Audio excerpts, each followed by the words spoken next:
It's Waxing Lyrical, baby. Hello, Waxers, and welcome to Waxing Lyrical with Mains and Dutch. I'm your host, Mains, and my colleague, who won't be taking Carson Wentz over Drew Brees, to Mr. Neil Dutton. How are we, Neil? I'm very well. I'm all for supporting your brand and nailing colours to the mast, but really, come on.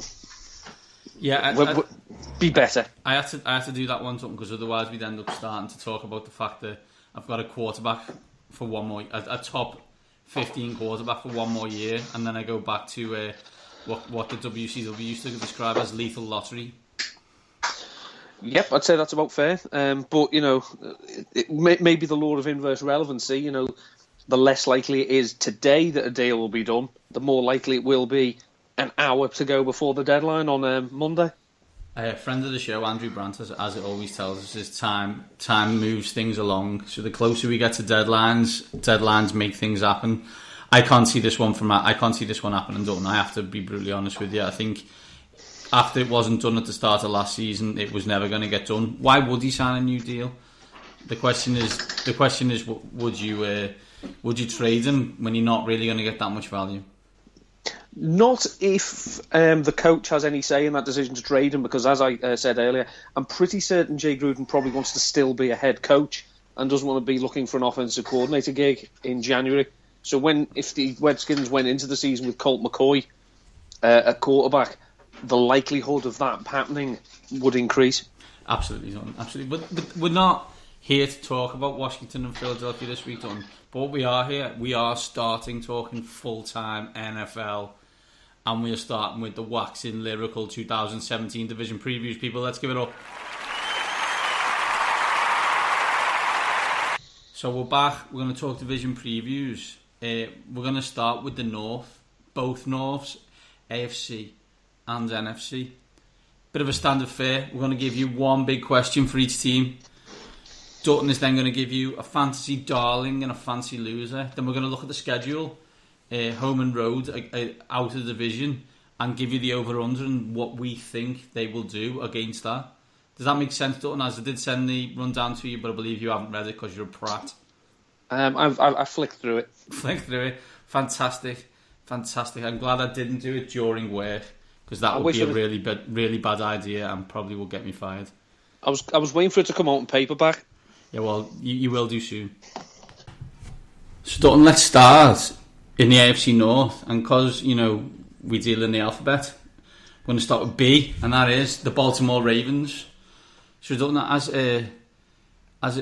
I'm going to be asking you the question, we're going to use the infamous Dan Hanses duck bomb drop every time for our one big question. So Neil Dutton, our boy, the Dut Bomb, 8-8, and one of the most boring teams in the league, if not in league history, the Baltimore Ravens. Do we expect this to change from 2016 to 2017?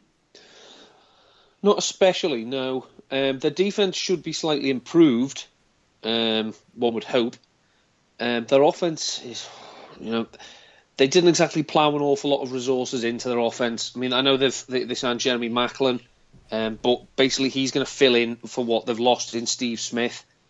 They haven't addressed the running back. They've got Kenneth Dixon, who's unavailable for the first 4 games, I think it is. So it's a Terrence West and Danny Woodhead. Did I miss that, by the way? Did I miss that one? You missed Woodhead. Where was I when Danny Woodhead signed for the Ravens? It was quite early on. You must have been snoozing. Yeah, I must have been asleep with that one. They've not drafted as well as they should have done in recent years. And I just wonder how long a leash John Harbaugh actually has. I mean, I know obviously he's been one of the best coaches in the league, but since they won the Super Bowl, they've been the definition of mediocrity. And I don't think Steve Bisciotti is particularly enamoured of mediocrity. Stale, Dutton.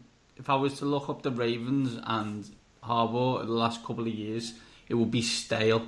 That's an issue. You don't want to be stale. As you said, the offense is not good.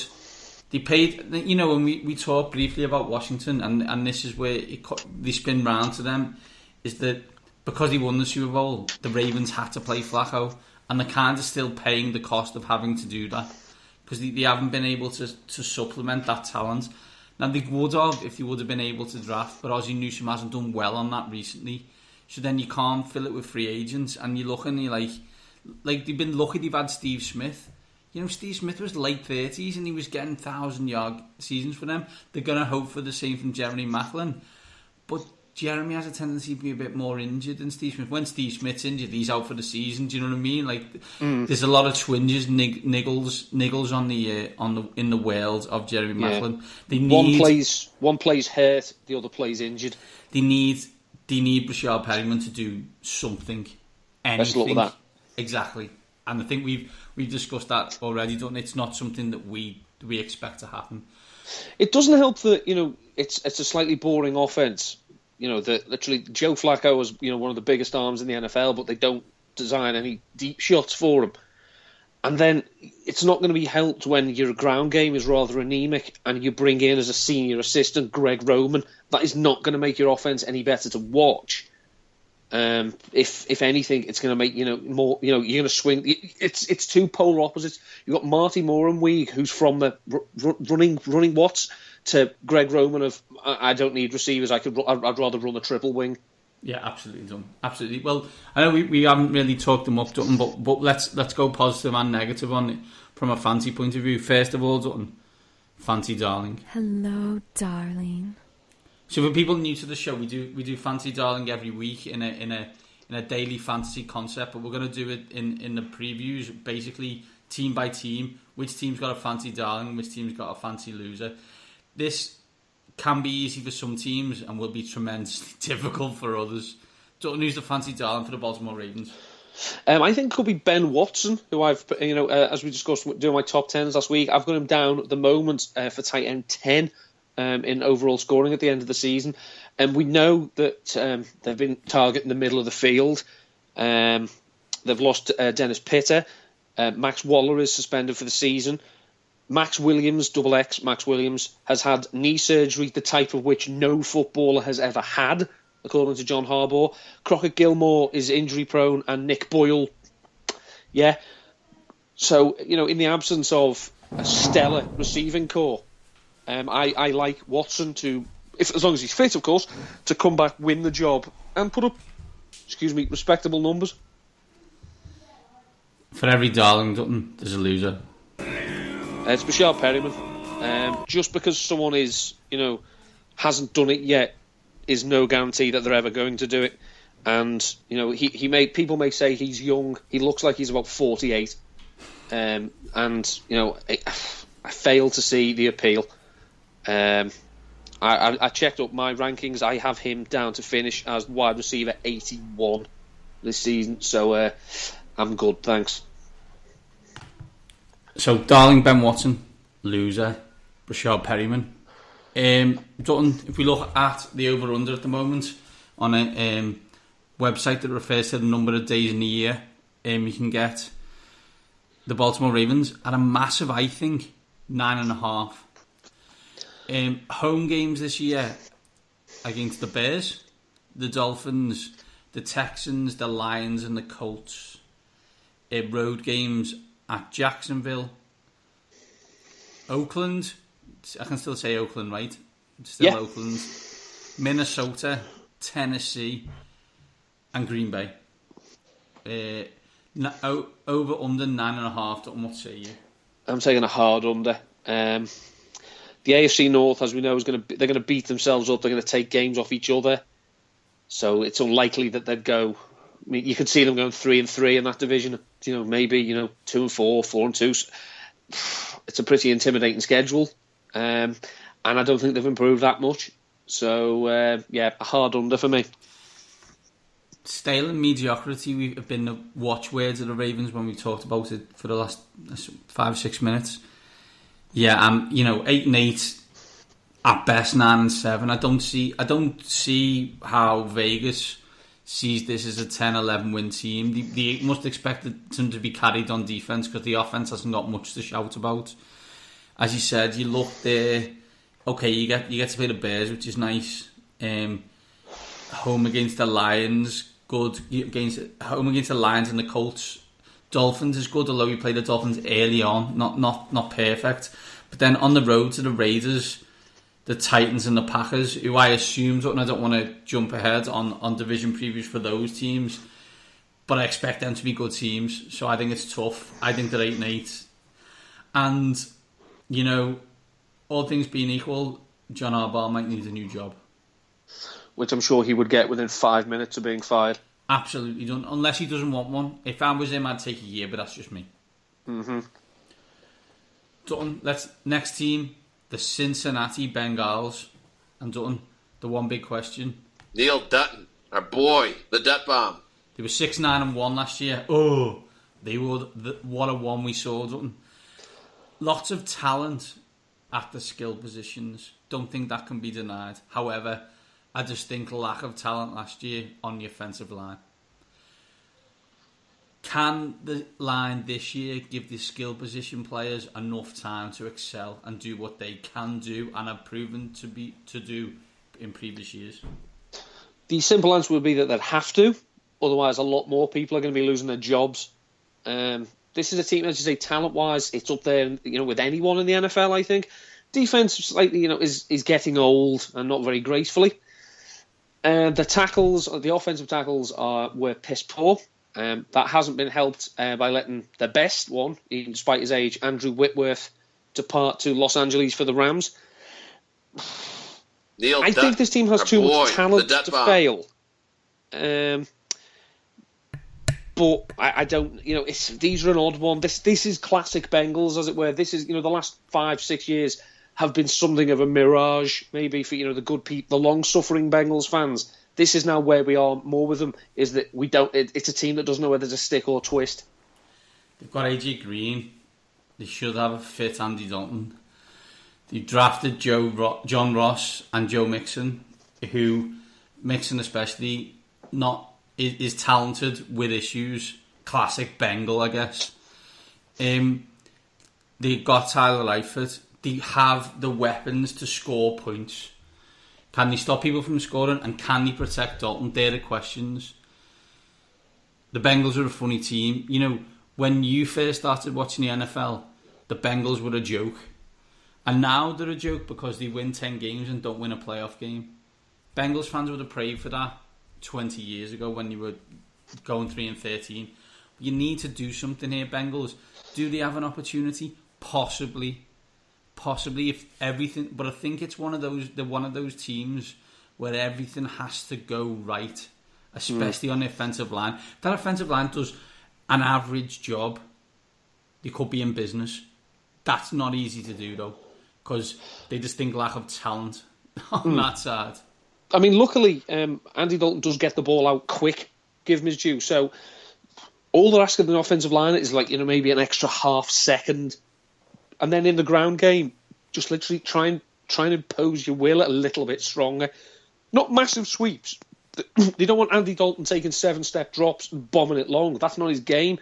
But if they just, if they can just keep people off him 2.5 to 3 seconds, he can put it in the hands of people who can do some damage. Absolutely. Let's shift to the fantasy side for the Bengals and let's look at their fantasy darling. Hello, darling. It is the aforementioned AJ Green. Perennially underrated, I think, in fantasy terms, despite the fact that only injury stopped him starting his career with 6 straight 1,000-yard seasons. And we know the Bengals offense goes as Dalton to Green goes. So I think he's going to be an absolute stud. I don't understand why some people are questioning taking him where they are in drafts. He's got a safe, reliable floor, and he's got potential. He's got top 5 upside, in my opinion, because all the other pieces in the offense, maybe not Tyler Eifert, he is the red zone weapon. All the other pieces are complements to AJ Green, not competition. Just on the Green thing, you're in a 12-man snake draft, PPR. Do you draft him first round? Is he a first round pick, AJ Green? Yes. Fantastic. My opinion. And on the back of that, does that move Dalton up the rankings into the mid-card what I would call, intercontinental champion quarterback, so to speak. Dalton has huge upside this season and is being dramatically underdrafted. So it's possible if you're going to wait on your quarterback. I've done some mocks, I've done some simulations. 13th, 14th round, he's still there. So we know, the offense, the running game is basically a rookie, someone who's averaged 3.8 yards a carry in the last 2 seasons, and Gio Bernard, who's not even really there for the first few weeks. They may have to throw the ball an awful lot. The opposite of a darling in the waxing lyrical world is a loser.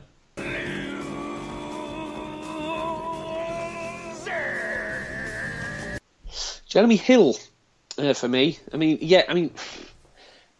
It sounds stupid to say, but if you take away his touchdowns, doesn't actually give you anything. He is one of the better short yard goal line backs in the NFL, but it's a question of, in the first few weeks of the season, can Joe Mixon do enough that they don't need to take him off the field to put Hill on? And then if Gio Bernard comes back, what's Hill's role on this team?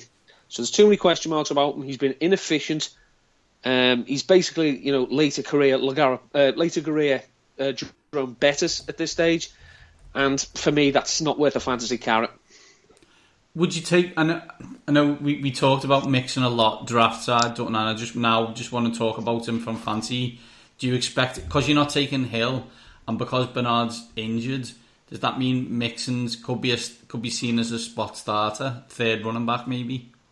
The problem is if that's what you want Mixon for, you're going to have to pay a lot more for him, because he's going early third, late second round of some drafts that I've seen.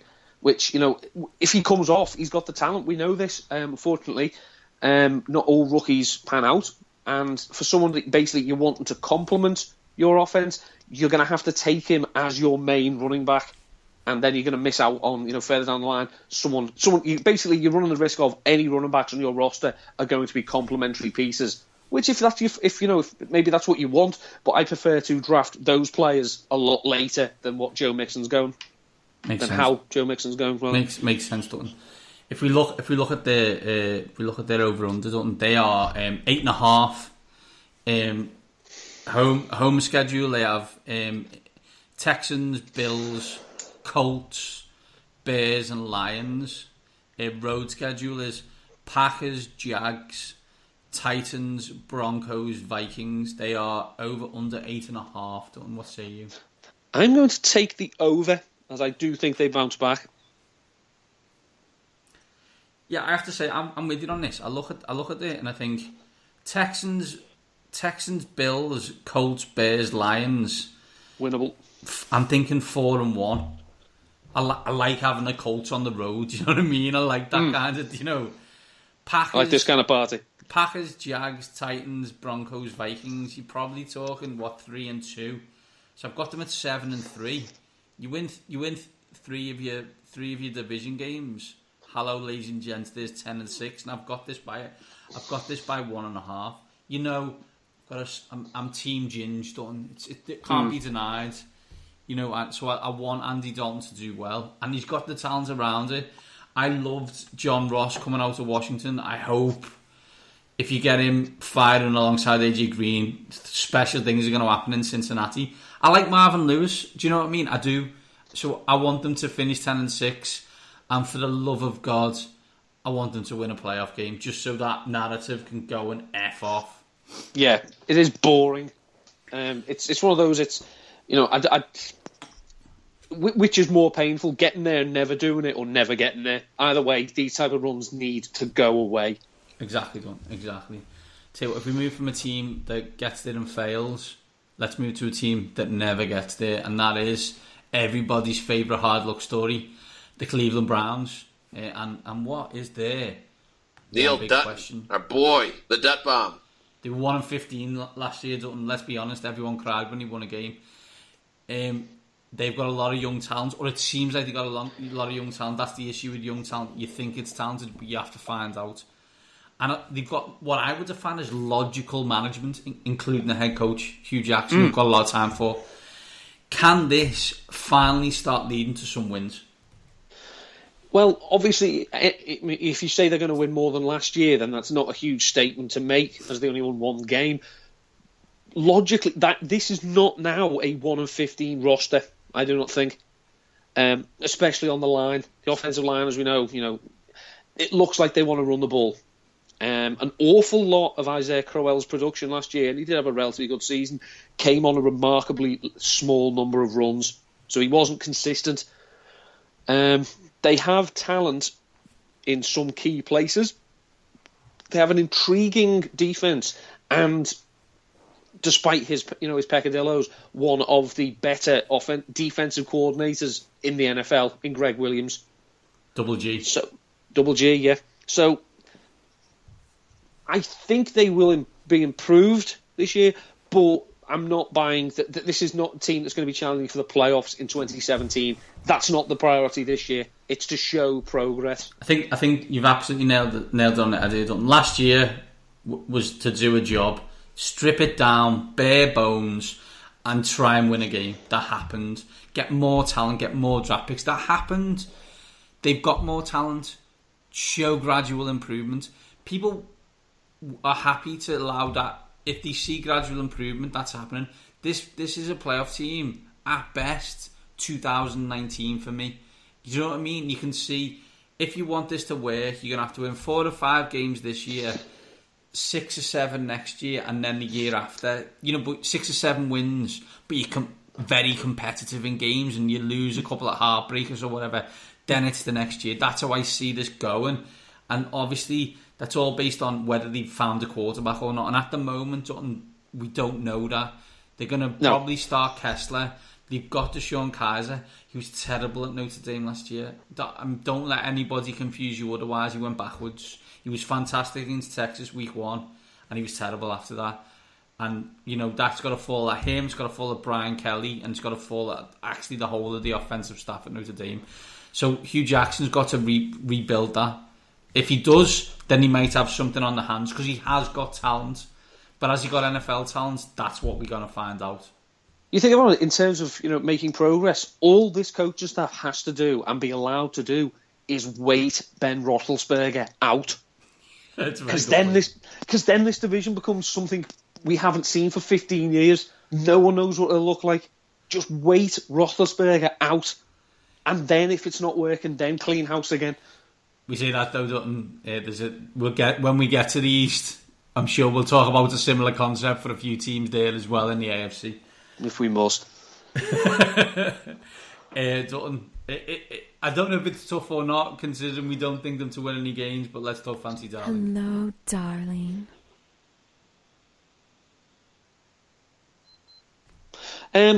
It's not a darling in the sense that I don't think he's going to be, massively racking up points. There are things going against him, past history, past team history of taking players at this position and getting the first year production out with them. But the Browns released Gary Barnage 6 hours after he tweeted "Welcome to David Njoku," probably because they thought this guy's actually ready to play. Now, obviously, he's going to suffer because, we don't know, is it Cody Kessler? Is it DeShone Kizer? Is it Brock Osweiler? We don't know what the quarterback is. It's not a team. It is a talented team. It's not a mega power team. But the receiving core isn't the strongest. It's not the most battle tested. And Njoku's a freak. Loved him coming out. And rookie tight ends don't do it very well. Hunter Henry did well last year, but he only had 57 targets. He had 8 touchdowns on 57 targets, which is an unsustainable rate. So I like him. I don't think he's going to be a tight end 1, but I think he could be a good weekly option at tight end. I mean, I like Duke Johnson as well. The guy's caught 120 passes in his first 2 seasons in the league at running back. I think you look at the team. There are Johnson, Corey Coleman, David Njoku, and the good thing is as well, because it's a young team around them, they can grow together. So there may be some growing pains or whatever. But we need, as we always say when we talk about the fantasy game, it's easy to pick the best teams, but don't ever forget, garbage still counts for fantasy points.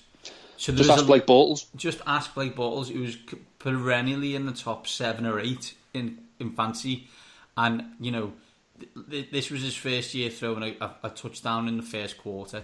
It's one of them things. You need to understand it. So there may be some garbage time for the Cleveland Browns.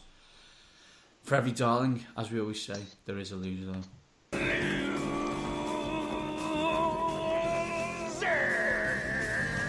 This might actually get me into some trouble with the rest of the writers at Rotoviz, but I'm not entirely sold on Kenny Britt. Because we know he's freakishly talented. We know he has, great athletic traits. We know he put up 1,000 yards with Jared Goff and Case Keenum. Stop. Everybody, just repeat that sentence. He put up 1,000 yards with Jared Goff and Case Keenum. Silence is why we settle that in. Okay, carry on. But that was the first 1,000-yard season of his career. Now, he's been paid quite a good contract. This type of player doesn't always produce after he's been paid. And as I say, this is a team that is likely to struggle. Don't get me wrong, Britt's been a good soldier with the Rams, in St. Louis and with Los Angeles. But I'm just not buying that he's going to be a huge upgrade of what they already had in Terrell Pryor. So I won't be having any of Kenny Britt. So, Darling and Joku, loser Brit, although Dutton has just been locked out of his RotoViz account for a 2-week suspension. The over-under for the Cleveland Browns is obviously low. It's 4.5. Although first home game out of division is a classic against the Jets. Then you got Titans, Vikings, Jags and Packers. Jags is December, just bear that in mind. Road is Colts, Texans, Lions, the Chargers of that there, Los Angeles, and the Chicago Bears. There's 2 games here against teams that I think will want to suck more than the Browns will, in the Bears and the Jets. What say you on 4.5? The Cleveland Browns will go 5-11. And believe me, that's progress. There's massive progress done. I'm going 4-12, and it's still progress. Do you know what I mean? I just look and think the problem they've got is, as you've already talked about it, and we will talk about it on the next team. Obviously, they still have to play Ben Roethlisberger twice. They can't beat him. They never have, and I assume never will. We bigged up the Bengals, and the Ravens are okay. That's an issue. That means you're probably at best going to go 2-4. You're not beating the Colts in Indianapolis. You're probably not beating the Texans in Houston, the Lions in Detroit, the Chargers in LA. You'll probably get beat by the Titans, and you will get beat by the Packers. That's an issue. So I'm going to say 4-12, but a competitive 4-12. Don't I? No one wants to hear that, and I know fans of those teams want it to move faster, but it's not going to. So you just have to, if you follow the NBA and you follow our friend, one of the great voices of the NFL, John Barshard, you got to follow the process, like his 76ers have, and they're coming out the other side. And I think that's what the Browns have got to do here. I think the Browns lost 7 games with 7 one-score games last season. So they're not a million miles away from 4-12, 5-11. But it's not. It's what they always say. It's not when when an upstart is 5 shots ahead with 6 to go and then loses. It's not because he's afraid to lose. It's because he doesn't know how to win, and that's what they have to learn. It's absolutely done. It is. You've got to learn how to win. It's easy to lose. You've got to learn how to win. But sometimes to learn how to win, you've got to lose those close games, and it's painful, but it needs to happen. Learn from the pain. Exactly. Final team in the AFC North, perennial winners of the AFC North. Let's be brutally honest. The Pittsburgh Steelers, and what's their one big Neil question? Dutton, our boy, the Dut Bomb. It's not related to the AFC North, Dutton. It's related to where they need to be aiming, and the question is, what do they need to do to beat the Pats? Get home field.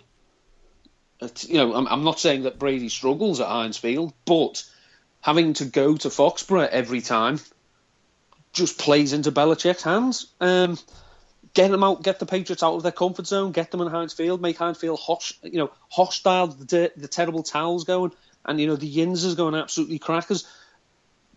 But this is another weird team. Now, if you remember last season, I did say I thought there was something weird about this team that I didn't really want to pin my colours to the mast completely, because there was just something about them. I've got that feeling, to paraphrase, Pink Floyd, I've got that feeling once again.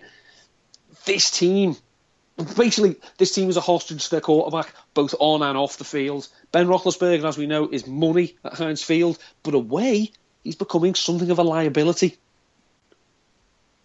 Yeah, I mean, that was something that we highlighted a lot last year. That home road split from Roethlisberger is outrageous, and it needs to stop this year.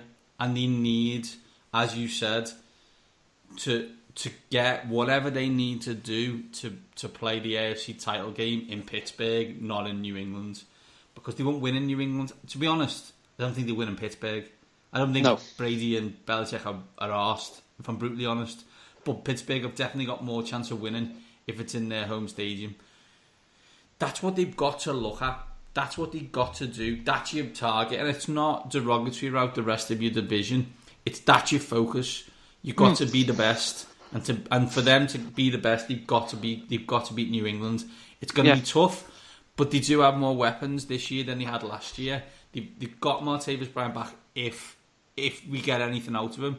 And I know you were a fan of a certain USC wide receiver, Juju Smith-Schuster. We'll see what he can do as well, don't we?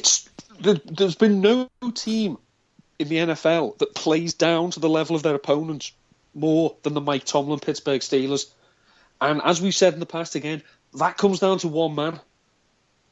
That's the head coach not getting them ready, not getting the players feeling that every game is vital, and that is why they keep having to go on the road in the really big games.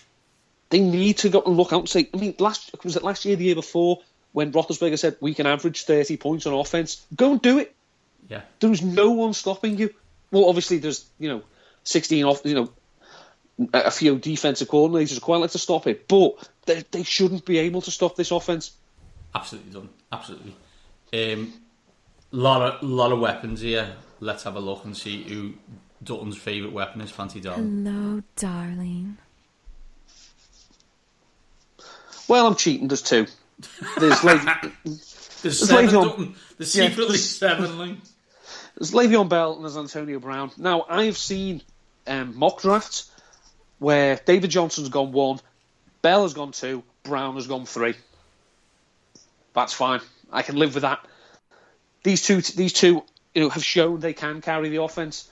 Even with, as you say, increased weapons. I quite like Jesse James. I think he could take a big step forward. Martavis Bryant, looms like it. Yeah, very good. Sorry, I did firing guns there, as Dutton said, Jesse James, and I will continue to do that until the end of time. Yeah, Martavis Bryant looms, on the horizon like an unpaid drinks bill. This is, this is a team that can score points, but it goes through Bell and it goes through Brown. Forget the secondary options. If you can get one, you're not going to get both. If you get one of these two, you'll be fine. And we request something. If you do get both, please tweet at waxing_lyrical, at Mainsy7, at Endutton13, because we would like to be part of that fantasy league you're in, and we'd like it to be for money if that's okay with you. Yeah, unless it was an auction league, which of course is a good cheating way to get as many as many studs as you want. Yeah, and then you've got 2, and you've got no money left, and you're buying everybody else for $1. Fantastic, well done. However, for every darling, and we do love the darlings in the Pittsburgh Steelers, there will be a loser.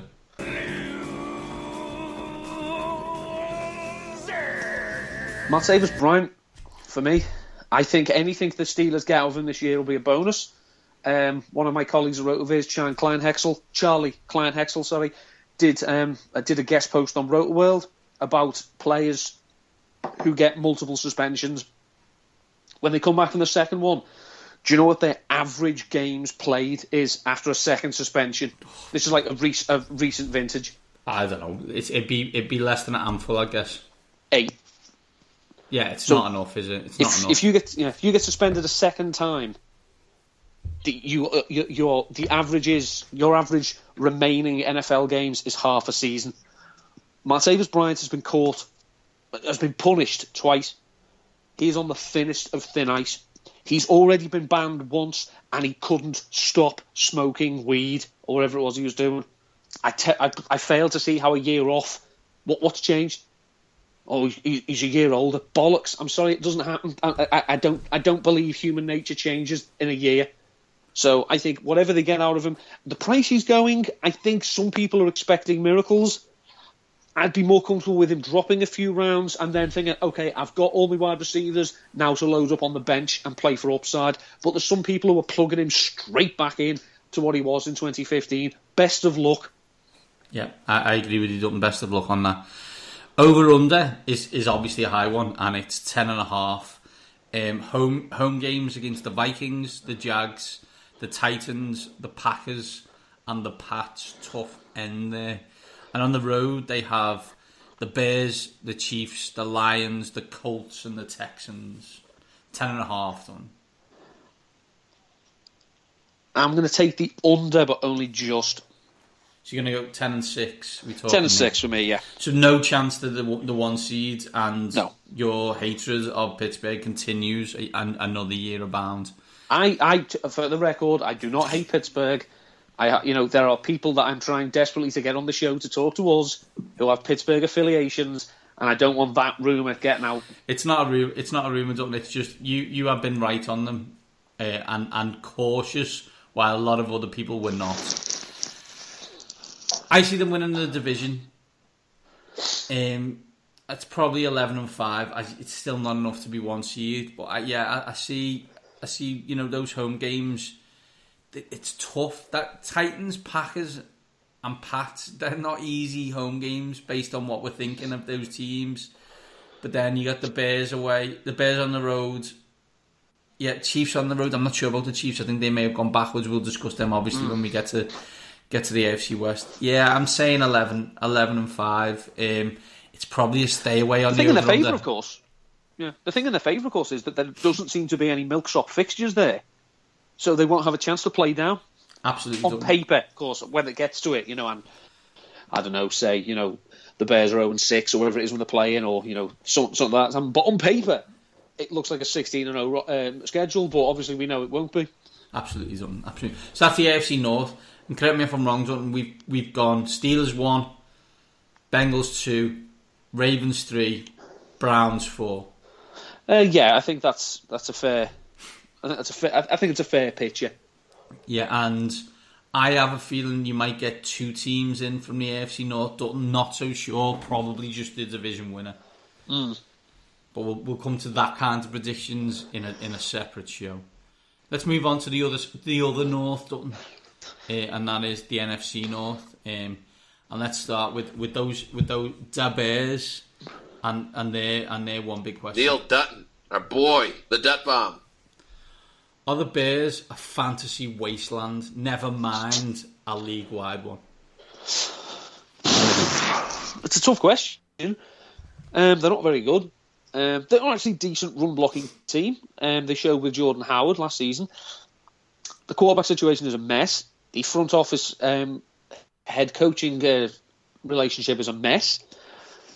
Defense has got some good pieces. Vic Fangio helps, but unfortunately we are past the age that a substandard quarterback can carry a team to the Super Bowl on the heels of a dominant defense, and it's not a dominant defense anyway. I wouldn't say wasteland because I think there's actually little bits of bargains to be had. Jordan Howard is going too high for me for a running back who can't catch passes. I like Cameron Meredith. So yeah, there's. I mean, from the great rule is that we shit, but from shit, beautiful flowers can grow. And there are some potential for some growth. Unfortunately, I think it will be the next head coach who'll reap the benefits. Yeah, I just looking quarterback's a mess, and wide receiver isn't really much better. So I'm wondering if what you can do is if you go and sort it out, and you're like, yeah, I've got Howard, but I can't. They got like 50. They got 11 men in the box. I can't really get him to run. As you said, he can't catch. Okay, the defense is okay, but I think this team is trying to be one of the worst in the league again. To get better picks again, yeah, that could signal the end of everyone in Chicago when you start again. You pray and they pray, and there's loads of praise that Mitch Trubisky is good. To be honest, I'm sceptical, but stranger things have happened. So Dutton, higher on the darlings than I was. So let's find out who the fancy darling is. Hello, darling. Well, it's obviously Jordan Howard. I mean, I say they've shown that they're going to run the ball. They want to run the ball. He's a good player. He did really well last season. He would have been the rookie of the year probably if the best running back we'd ever heard of as a rookie if it hadn't been for Ezekiel Elliott. But Yarbo sucks. The problem is, as I say, he's not a very good pass catcher. So he's going far too high for me in drafts, especially in PPR leagues. Considering I say he doesn't catch passes, we don't know whether it was just, had Matt Barkley thrown me the ball, I wouldn't catch them either. They actually have to be somewhere in your postcode to catch them, I'd imagine. But it's an uncertain quarterback situation. I quite like Cameron Meredith, as I say. The tight end's a mess. Deion Sims is probably the best of the bad bunch. But no, Jordan Howard for me, but probably someone I won't be owning a lot of. For every darling, there's obviously a loser.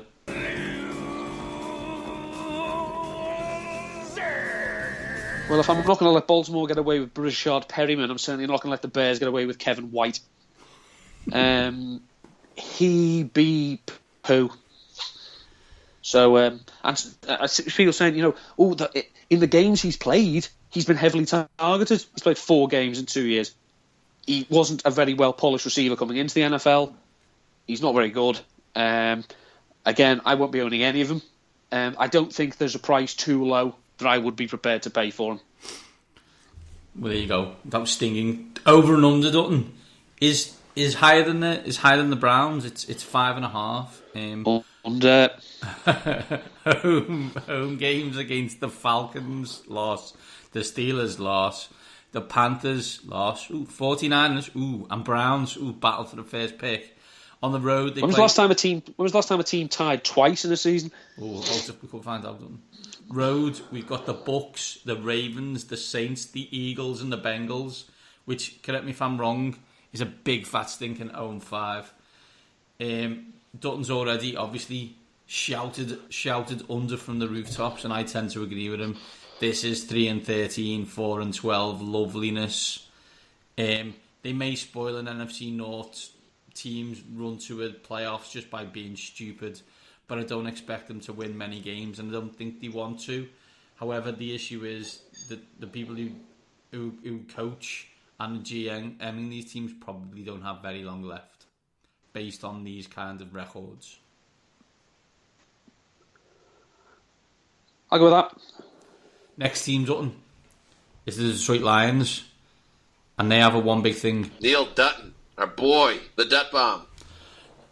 Does the Jim Bob offense, and more importantly, the Stafford Renaissance continue next year, Dutton?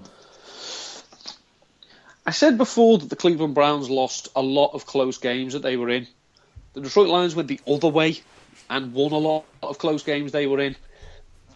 Logic and statistical probability tells us that this is likely to reverse. They're not a great team. They're not a terrible team. They're a bang average team. I mean, if people are to be believed, Matt Stafford is now a better player because he doesn't have Calvin Johnson to throw the ball at. That's clickbait. Came from a respected analytics company, but I won't advertise them any further because it's a ridiculous concept. I think I've never been on the Matt Stafford train personally, although he was excellent last year, and I don't think that should be denied. But I think you're right, Dutton. They're an average middling team. Very probably more talented than the Ravens, but in a similar kind of concept. And you've also got a head coach who's secretly a zombie. Who used to work, of course, for The Ravens. The Ravens, he did. It's almost like it's a mirror image. You want them to do well because they never really have, but I just don't. Do I? Really see it? Well, I do. I've got nothing against against the Lions. Is what I'm trying to say. You know, the beige in my world. Yeah, I mean, I quite like watching them play. I like the Cougar offense. It's quick. It's it's quick hitting. It's getting the ball into the hands of your playmakers. Yeah. I just think that the playmakers could probably be a little bit better. True, Dutton. Speaking of playmakers being better, you need to give me one that's good, Dutton. Fancy darling. Hello, darling. Well, I don't know if anyone's noticed, but I have a huge man crush on Kenny Golladay. But he isn't a fantasy darling. At least he won't be this year. It's actually, for me, it's going to be Eric Ebron. I can see him taking a big leap now. I mean, people are writing him off. He's 24. It takes time to learn the tight end position. Unfortunately, a lot of players aren't given the time. He's been given the time. He's got better every season he's played in terms of targets, receptions, and yards. His touchdowns did dip from 5 to 1 last season, though he did peculiarly have one rushing touchdown as well. But he's the best red zone weapon they now have, now that Anquan Bolden has gone. So if he can just bring in some of that work that Bolden did, I think he's going to be a star. I think he is going to be their leading playmaker in fantasy football, and is going ridiculously late. I love Golden Tate, and I'm disappointed you didn't discuss him. Doesn't score touchdowns. He scored a cool one last year. That was awesome. Yeah. For every darling, though, there has to be a loser.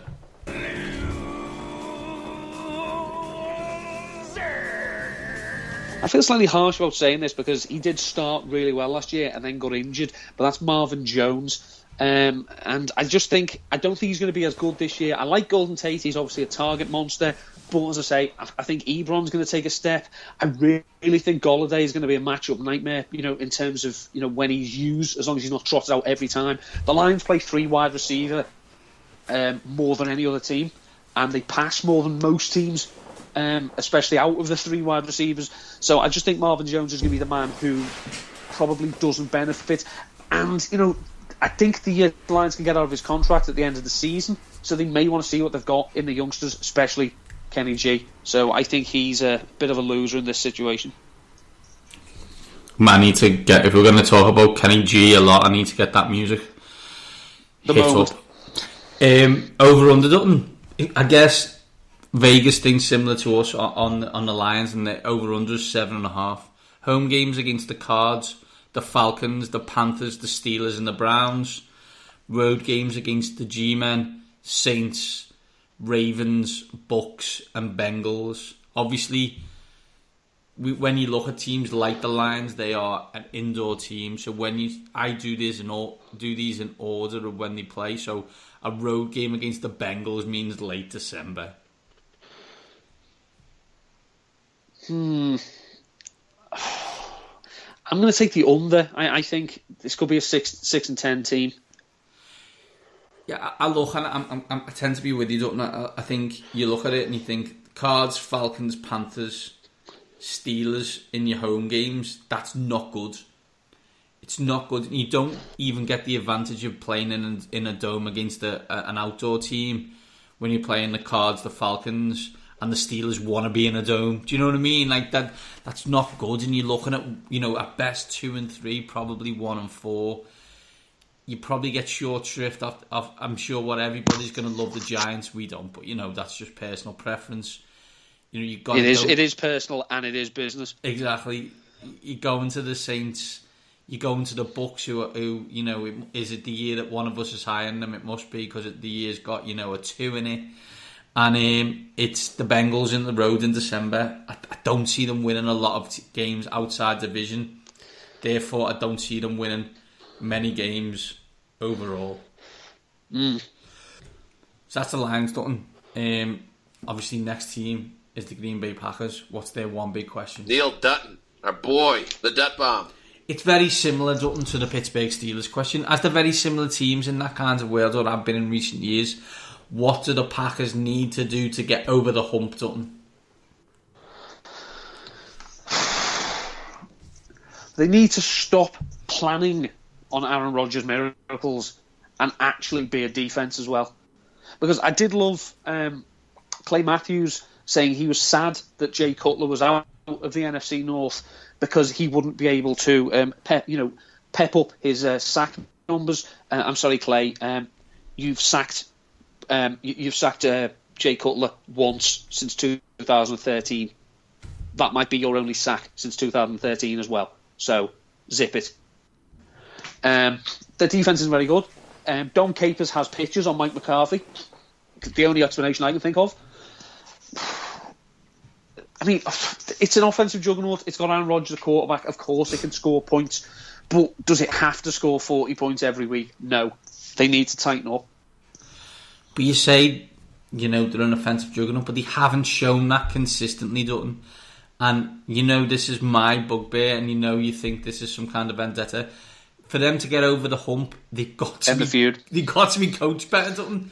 And that, especially on defence with Don Capers. But I do hold you accountable, McCarthy, as well. You need to rein this in.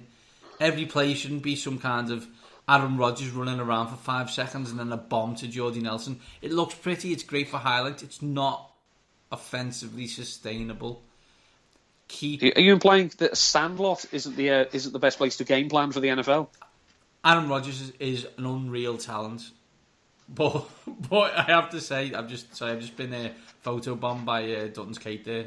Just totally took my train of thought out. You can't build an offense around Sandlot, Dutton. It's got to be structured. Mike McCarthy's got to rein them in. They've got the talent, Dutton. They absolutely have. But for me, it's got to be coached properly. Yeah, I mean, I'm sure Aaron Rodgers would love to be able to hand the ball off 20 times a game and know that he's not going to be in third, fourth, and fourth and Milwaukee and have to do something absolutely ludicrous, because eventually the magic dust runs out. It does, absolutely.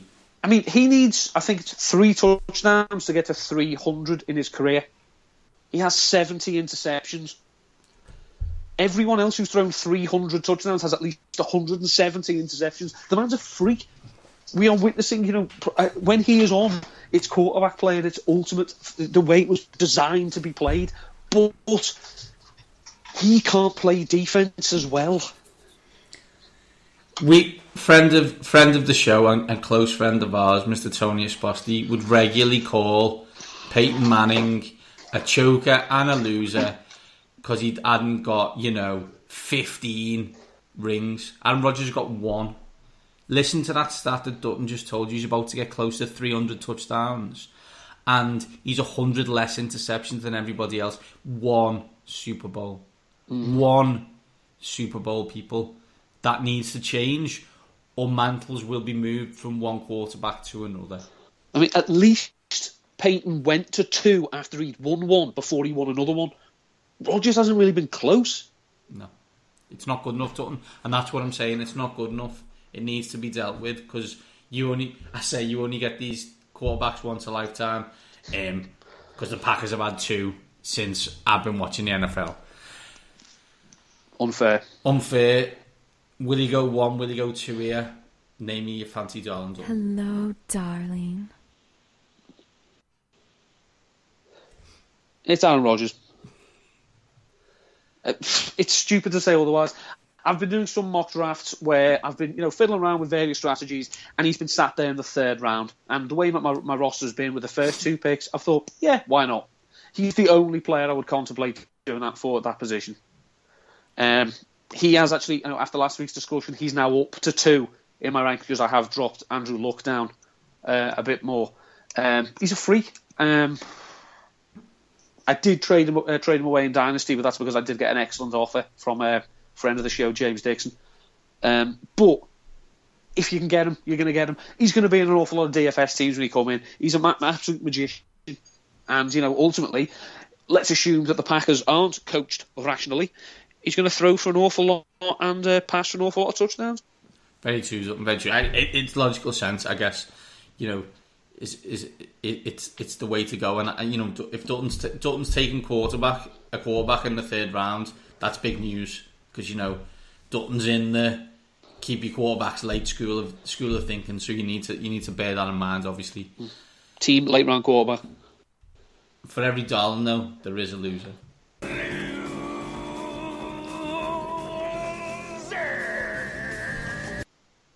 Now, since Aaron Rodgers has been the starting quarterback in Green Bay, they've had at least one wide receiver catch 8 touchdowns every season. At least one. One of them a couple of years ago was Randall Cobb. He's not the same player, and he hasn't been for 2 years now. Obviously, he suffered while Jordy Nelson was injured in 2015. Everyone expected, increased role. We'll see some real fancy goal. No, we saw someone paddling out of his depth. He was awful last year. He was outperformed by Nelson and by Devontae Adams. And Ty Montgomery as well in places. People are expecting a bounce back, but again, he's being taken, I think, at his absolute ceiling, and I don't think he's going to get anywhere close to it. I know he's only young. He's still only, I think, 25, which is scary when you consider how long he's been in the league. But I'm not buying him this year. I would rather have Nelson and rather have Adams and certainly Nelson ahead of him if I'm going to have any piece of the Packers offense. The favourites for the NFC North, I don't think that goes without saying, and their over-under is 10.5 home games, and big one to start with the Seahawks. Then you've got the Bengals. Then at home you've also got the Bengals, the Saints, the Ravens, and the Bucks. On the road they have the Falcons, the Cowboys, the Steelers, the Browns, and the Panthers. Over 10.5. What say you? I'm going to take the over. I think it's 11-5, maybe 12-4, because they do it in the regular season. It's just a question of if they can get home field advantage. I just don't know is Lambeau a particularly scary place to go in the playoffs? We saw the Giants go there twice and shut them up. So it's a question of wherever they go, there's going to be lots of Packers fans there anyway. So I'll take them winning the division. I just don't know how much further they'll go. Yeah, I don't know. I'm going to take the over. Probably 11-5. Some tough games there, but ones you'd want to watch. Falcons, Cowboys, and Steelers on the road are excellent games. Panthers, if the Panthers are back, is also an excellent game. I expect them to dominate the division though, so I think that will get them to the division title. But I think, for teams like Green Bay, no one really cares what you do in the regular season. It's what happens in the playoffs, and they need to be better at that. Mm-hmm. Final team's up in this mammoth waxing Lyrical, and it's the Minnesota Vikings. Let's talk about the one big thing. Neil Dutton, our boy, the Dut Bomb. How do you improve on being middle of the road, Dutton? Well, there's two ways. You can get better, you can get worse, or you can stay exactly where you are. They've done the third one, right? If anything, what have they done? It appears so, yes. They've kind of done nothing. It feels like to me they've done nothing. They look very similar to where they were last year, and I think we're looking at teams. I'm linking them to quarterbacks, and they have a quarterback who can be middle of the road. And get paid very, very handsomely to do so. Yeah, and has done for his whole entire career. Don't let the pass completion percentage fool you guys. He's a bang average quarterback at best. They basically replaced an ageing superstar running back who couldn't get any yards behind a porous offensive line, and replaced him with a running back who can run very fast in a straight line as long as there's a hole to run through, and put him behind an offensive line expecting him to open these holes, and then found out he was injured but said they were cool with it. I can't imagine why North Turner isn't the offensive coach of this team anymore with this offense. I honestly can't imagine. But I suppose if you get a chance to have a Sam Bradford offense with Pat Shermer at offensive coordinator, you've just got to take it. Those days don't come around every cycle. Exactly. They only come around twice every 5 years. As you can tell, we're struggling on talking about the Vikings, so let's just get straight on with it and talk about their fancy darling. Hello, darling. Well, we saw last year, as I say, and I've spoken about in the past, about how, when you finally meet that one, it's happened. And that was the case last year with Carl Rudolph, with Sam Bradford. Rudolph was, did say, I think it was a couple of seasons ago, that he thought he was the best tight end in the league. I mocked him. I mocked him at the start of last season, and he was bloody good last year. It wasn't just in the red zone. He did have a few nice plays downfield, but he is a red zone threat. And ultimately, this team is going to have to get near the red zone. They've got some good pieces. I like Stephon Diggs. When he's fit, he's a real difference maker. I like Adam Thielen. The third receiver spot is a bit questionable because we don't know what Laquan Treadwell is. We do know what Michael Floyd is, unfortunately, and it rhymes with Dishead. But we know that Carl Rudolph can be relied upon when they get in the scoring areas, and especially if he works the short intermediate routes, because as we say, Sam Bradford, he can complete passes, especially when they're short. So I like him. I think he's going to be one of the best tight ends in fantasy football this year. As was proven, as we discussed last week, we talked about Rudolph in depth. Please go back and listen. It's very interesting. It's Dutton's top tens. For every darling, though, there is a loser.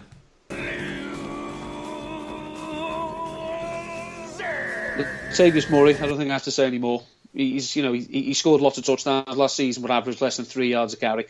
He was not exactly enthusiastically expected to stay around. The Raiders let him go with very little hardship. He's come behind a porous offensive line. They didn't need him. They drafted Dalvin Cook, who might be talented, and they've got Jerick McKinnon, who is talented, but's probably going to have to wait till he goes to another team to actually release that talent. Don't rate him. Don't think he's very good. And especially, I don't think he's a workhorse. Here we go, damning final over-under. And it's, for me, a surprisingly high 8.5. Home games against the Saints, the Bucks, the Ravens, the Rams, and the Bengals. Road games against the Steelers, the Browns, the Washington professional football team, the Falcons, and the Panthers. 8.5, what say you? The smallest under you can get. Middle of the road would be 8-8, correct? Mm-hmm. I tend to agree with you, Dutton. You look at the road games, tough Steelers, Falcons, Panthers, probably one of those other teams, but I'm not going to talk about them. Home games, yeah, you don't want to really play the Bucks, and we think the Bengals might be decent. Yeah, middle of the road, and you got to play Green Bay twice. Detroit in Detroit. They play they do play Green Bay tight, given their due. They do. You're very right. But I just don't see it. I think 8-8 again. It's a stay away. But that's where we are on them. And there's quite the two Norths can be seen as quite boring. Maybe that's just you, and maybe that's why we got them out the way first. Or maybe it was because you did it from compass point and went from top going around. Details. And it's one of those things. We'll let the viewers decide. That's the AFC. That's the AFC and the NFC North. Do we fear the North? I'm not too sure. We'll find out. Before we go, Dutton, before we sign off, I've seen a lot of hashtag SFB.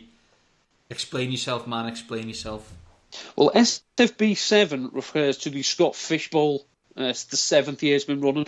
The Scott Fish Bowl is basically, it's the biggest fantasy league in the world.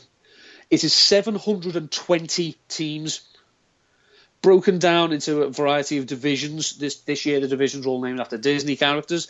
I'm in the Jack Skellington division, which I believe he's from A Nightmare Before Christmas. And basically what it is, it's a gentleman called Scott Fish, and he plays around with the rules. He makes it more interesting. So we know we have standard scoring, we have PPR scoring, which makes running backs more valuable. He's mixed it up a bit this year. Now this is, I say, 720. These are a mixture of fantasy analysts from all across the fantasy sphere. We've got people in it like we've had in the show. We've got Adam Rank, Marcus Grant, Alex Gelhard, Matt Franchise, Matt Harmon. I think Rumford Johnny's in it. JJ Jackareeson's in it. So there's people from NFL.com, people from Roto World, people from Pro Football Focus, ESPN, all manner. And RotoViz, of course. We are very well represented at RotoViz.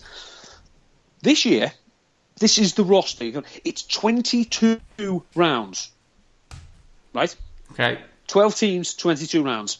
Now, I'm old enough to remember when my league used to draft, as I'm sitting here waiting. So, this is your roster.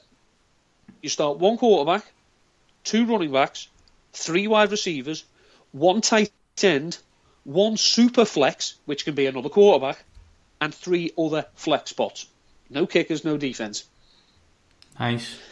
Now, the scoring for the Scott Fish Bowl this year, a passing touchdown is 6 points, not the usual 4.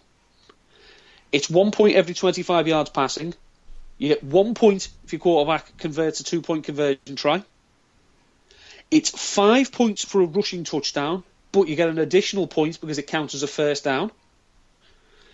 It's 1 point per 10 yards rushing, 2 points for a 2-point conversion, and 1 point for a first down. So if your running back runs, 10 yards and it's a first down, there's 2 points. It's same with receiving. Receiving touchdown is 5, but you get an extra point for the first down. 1 point for every 10 yards, 2 points for a 2-point conversion, and 1 point for first down. This is the kicker. Now, for tight ends, it is an extra 1.5 points for a first down. So if you get a tight end who catches a ball for a first down, regardless of the yards, that's 2.5 points. Okay. So as you can imagine, with passing touchdowns at 6 and tight ends with this heavy scoring premium, tight ends and quarterbacks have been flying off the draft boards. There was a ridiculous run on quarterbacks in my league. I had to take in the 4th round, otherwise I was literally going to have no one. I had to take Tyrod Taylor. And I was like, he's not a 4th round pick. But it's like, I am not going into this league with Goff and Mike Glennon at quarterback. I'm just not going to do that. Especially, everyone's thinking, I think the people in our league are thinking that basically you're going to be starting 2 quarterbacks a week. You got your quarterback, you got your super flex. But some people, I took back-to-back tight ends in the 3rd and 4th round. Sorry, the 2nd and 3rd round. I took Greg Olsen and Jordan Reed. So that's one tight end and one of my flex spots. There's so many wide receivers still available. I'm currently waiting to make my 9th round pick. And I say all divisions are different. So there's different strategies going on. Just because something's happened in my league, it's not necessarily what's happened in a league that Adam Rank is in or Marcus is in or any of that. It's all totally different. And the winner of the Scott Fish Bowl last year was Ray Summerlin, but it doesn't matter because the rules are completely different this year. But it's absolutely... So if you win your division, do you then go into a playoff scheme or what? Some kind of playoff. I'm not sure entirely what it is because looking at my roster so far, I'm not confident I'm going to be getting that far. Okay. But I say it's just very interesting because it's totally flipping on its head. All the rules, like tight ends, I say, are so valuable because of that extra 1.5. Quarterbacks are valuable because you can start 2. It's so different to what I will be doing in redraft. It is fascinating, and it's an honour to be involved as well. Because I say 720, that's a lot of analysts, a lot of fans as well. And I know not every fancy football writer analyst is in it, so to be included is a great honour. I hope to do well. If my draft ever finishes, done a massive one, pulling up on 1 hour 10 minutes here. So let's wrap this up. We've done division previews on the AFC North and the NFC North. If you like it, tell your friends. We'll be doing these for the next few weeks as we get ready for training camp and obviously for the start of the season. If you want to tweet us, we are together at waxing_lyrical. I am at Mainsy7 and Dutton is at ndutton13. Any final words, Dutton? God, it's hot. And it's muggy. It's muggy. It's muggy in the north. It's nice and fresh. It's nice and fresh down here in Anglia. And these top guys are both well and truly out.